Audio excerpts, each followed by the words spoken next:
PR পদ্ধতিতে নির্বাচন হলে উচ্চকক্ষ চাই না, এই বক্তব্য যারা দেয় তারা জাতির সঙ্গে প্রতারণা করে।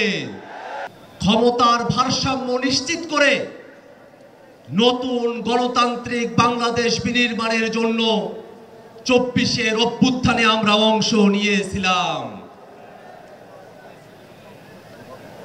বাংলাদেশে শুধু নির্বাচন দিয়ে এদেশের গণতন্ত্রকে সুরক্ষা দেওয়া সম্ভব নয়।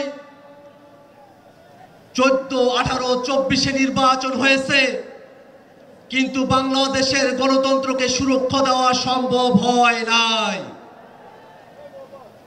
এদেশের গণতন্ত্রকে সুরক্ষা দিতে হলে নির্বাচনের পূর্বেই মৌলিক সংস্কার বাস্তবায়ন করতে হবে।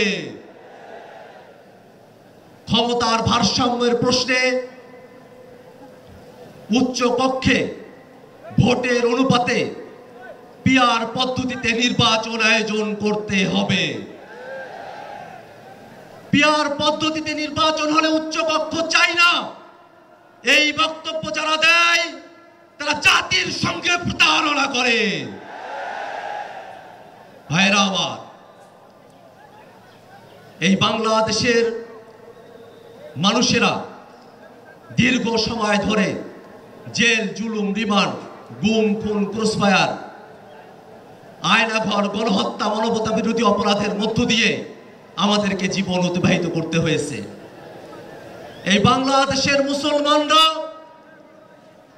তারা সংখ্যায় বেশি হলেও অধিকার এবং মর্যাদার প্রশ্নে অপরায়ণ করে তাদেরকে সংখ্যালঘুর থেকেও ছোট করে রাখা হয়েছে। ইসলাম পালনের ন্যূনতম অধিকার বাংলার মানুষকে তারা দিতে চায় নাই।